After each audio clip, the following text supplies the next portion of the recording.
Hi, Scorpio. I hope you guys are doing well. Welcome to your mid-November. Oh man, mid-April. So if you didn't know, the reason why these are so late is I had oral surgery at the beginning of April, and it took me a long time to recover from that. So here we are in Taurus season already. It felt like Aries season was just sort of a blink of an eye anyways. So moving on, right? Which is really funny because some weeks it feels like things go by really fast and other weeks it feels like it's taking forever, right?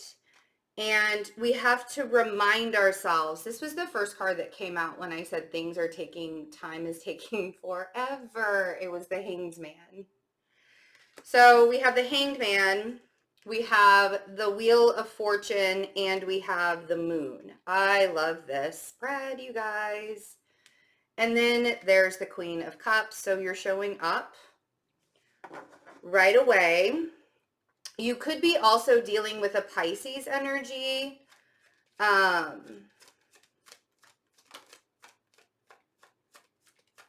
But I feel like this is more for you. I feel like this is letting you know that this big pause that we're all getting the Hanged Man right now. We're all getting the Hanged Man, and we're all in this forced pause. Even in the 2020 forecast that I did, and I put the links back up on the community tab if you want to go back and look at your 2020 forecast.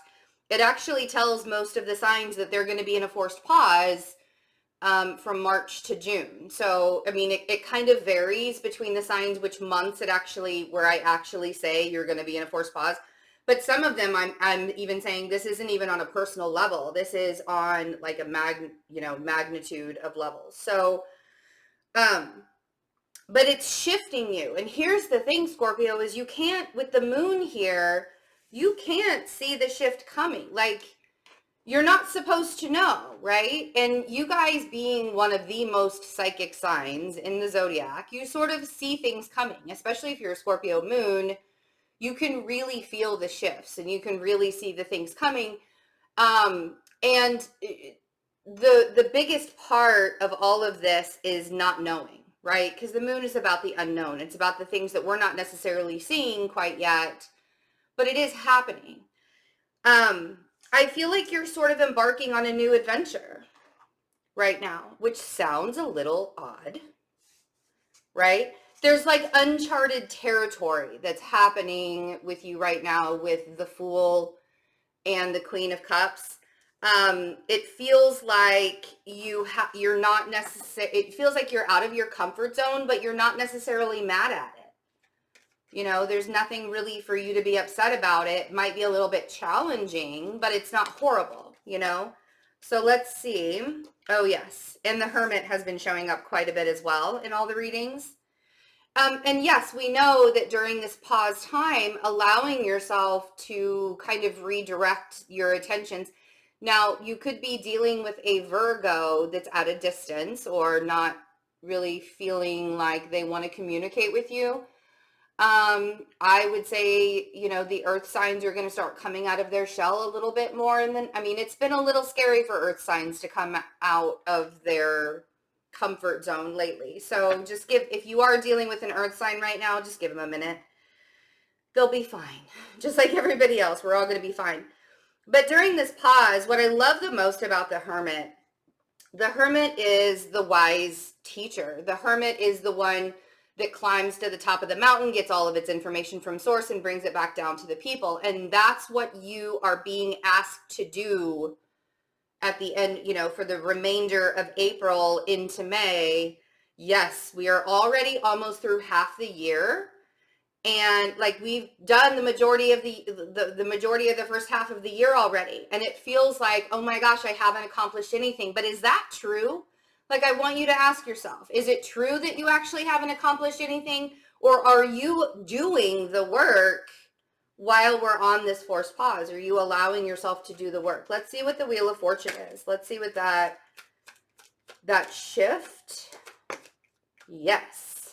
And this is what had to like your world had to sort of be shaken up. It had to be shook up a little bit for you to actually see that this was going to be a good thing for you. The Tower on the Wheel of Fortune, you know, it's not, it's not always the things in life that are the easiest that get us moving. It's not always the things in life that we want to do that force us to evolve and force us to grow. And I feel like that's what's happening to you right now. It's a very profound time for you, Scorpio. I feel like you are realizing things about yourself that have probably been hidden for a long time. That's what this moon card could also be. A lot of those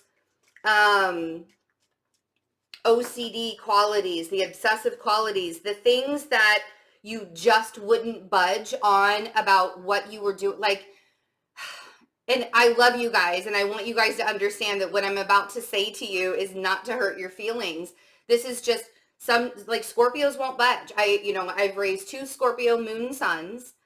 And I dated plenty of Scorpios in my life to know that when you guys have something in your head that you want to do, you dig your heels in. And you're like, even if somebody else gives you advice, or even if somebody else says, maybe it would be a little bit easier if you shifted your perspective or looked at things in a different way or allowed yourself to expand a little bit more. I mean, let's not forget that you're still a fixed sign, even if it's water. Stale water, like fixed water, can turn very, very stale if you stay stuck in your mindset where you want it to be, right? Fixed water you don't want to grow algae after staying there for so long. So you're uncovering with the devil here.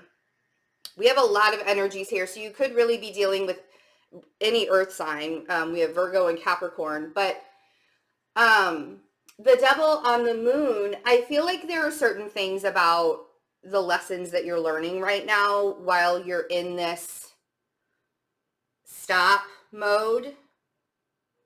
I feel like the things that you're learning, it's uncovering a part of you that if you knew it existed, you didn't want to believe that it existed because the other way was easier. Like not knowing was easier. The not admitting was easier, right? Let's see what this Queen of Cups is. I don't like to use the word stubborn. I like to use the word headstrong. And it's true about you guys. Like, you can't tell a Scorpio anything that they don't already know. And I say that with the utmost love and affection for you guys. You don't want to, and the reason why this is happening, and I feel like the reason why you're this is all coming to light, and you're recognizing not necessarily the things that were wrong with other people, but the things that you might possibly need to change about yourself. I feel like you're just not fighting it anymore, right? That 9 of Wands on the Queen of Cups, it's like, what's the point in fighting about something that I know to be true? And it's almost as if in the past, maybe you would fight about it because you didn't want to admit that you were wrong, or you didn't want to admit that things had to change, or you didn't want to admit that, if you just shifted your perspective a little bit, things could be a little bit easier. You wanted it to go the way that you wanted it to go. And that there's nothing wrong with that. There's absolutely nothing wrong with that, except when we get to the point to where we're not going anywhere anymore. And we become stagnant and we become stale and we're not learning anything new because we've decided, I already know everything. And now you're taking a risk, probably on yourself. And it could be that you're taking a risk on other people too, but I think that this is, again, more about your energy. And it really is, I want to call it, oh, look at you guys showing up at the bottom of the deck. I feel like your entire belief system is changing. And maybe not the entire belief system, But I feel like the things where you were very rigid in your views of how society should go, or how friendships should be, or how relationships should be, all of the things that sort of were sort of programmed and conditioned to believe in life. Taurus season is a big change for you guys. And the Hierophant on the Fool, for some of you, you're actually starting some new spiritual practices, is what I'm thinking. For some of you, you're deciding to go back to school. For some of you, there's something about improving who you are. There's something about this time frame where you have been forced, we've all been forced to sit. And like I've said it before, and I'll say it again, I feel like Mother Earth sort of put us all in a timeout to think about what we've done.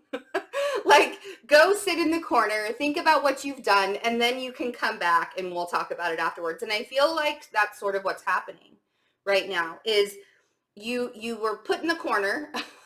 You probably protested that. And once you realized, oh, this is for my benefit, this is to actually help my evolution and growth process, and you're finding new things, and you're learning new stuff about you, and you're learning new stuff about your significant other, you're learning new stuff about your friends and your family, and like all sorts of things that you very much closed yourself off to before, because you wanted to dig your heels in and say, this is the way it's going to be, you know? And being headstrong like that is not about, oh, wow, look at this, you guys. Oh, man. Okay. So being headstrong is not a bad thing. There's a balance that's happening with justice. So I have on the bottom of the deck, we have the Death card. We have Justice. So that karmic retribution. This is like your karmic retribution. And the blessings are going to show up as well. Like as you learn your lessons and you go with the flow, the blessings will also show up.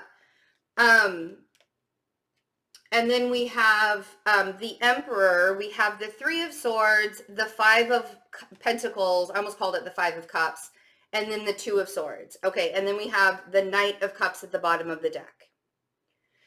If you're dealing with an Aries that has, and it doesn't even have to be an Aries, but it feels like an authority figure. If it's not an Aries, it's an authority figure, or it's somebody that you sort of put on a pedestal. If you're dealing with the heartbreak of that, some of this might have to do with work. For some of you, you're not able to work right now and you're really starting to feel the strain of the bucks, right? Not coming in. For some of you, you don't feel like you're good enough for relationships. You cannot control this energy. You can't control the energy of how other people see you or how other people perceive you. It's not about you not being good enough at all. And that's what the Two of Swords is really saying, is that that's the part that you don't see.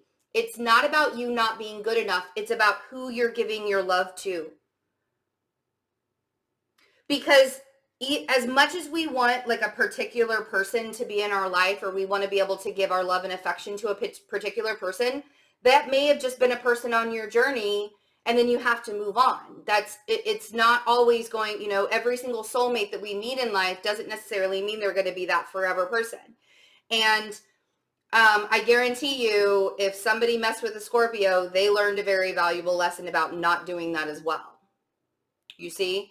So allowing yourself with the Knight of Cups and the Six of Pentacles and the Four of Swords, allowing yourself to say, I'm no longer giving my love to people that aren't going to give back to me, or who don't even know how to, some people don't even know how to love you, right? And that's something you have to accept. If they don't know what your love language is, or they don't know how to love you, and, let's take some responsibility for that. Maybe you never really showed the person how to love you, and you just showed them how to love you in the way that they could love you. You know what I mean when I say that. That sometimes you'll just let a person love you in the way that they think they should be loving you, instead of the way that you really want to be loved, because you don't want to lose the person. You see what I mean? So it's not about you not being good enough. Yes, I understand it's painful, so painful. When you feel like you've sort of been shut out, it feels painful. But that's the lesson that we're learning here with the Devil and the Moon. These are the things that are being uncovered for you, so that you can grow in your power and grow in the gifts that you do have that you can give to the world. Okay? I love you guys. And I'm actually really excited for this huge growth period for you. I sort of feel like it had to take a pandemic to get you guys to see this, to be quite honest, because there are certain signs that are having a really hard time with shifting in this energy, because it's like they can't handle the restrictions. They can't handle the having to sit still for so long and not being able to get out there into the world and stuff. So but I love you guys, and I'm not doing personal readings right now. The closest thing to a personal reading you can get is being a part of being a member of the memberships. You can do that one of two ways. You can click the join button below to go direct to be one here on YouTube, or you can do it on Patreon. All of the members get the same perks, and no pressure. If you want to become a member, that's fantastic. I do daily posts there. I do daily readings, daily energy readings, and all of that stuff. So I hope to see you there. If not, have a wonderful, wonderful rest of your April, and I'll see you guys for May readings. Bye.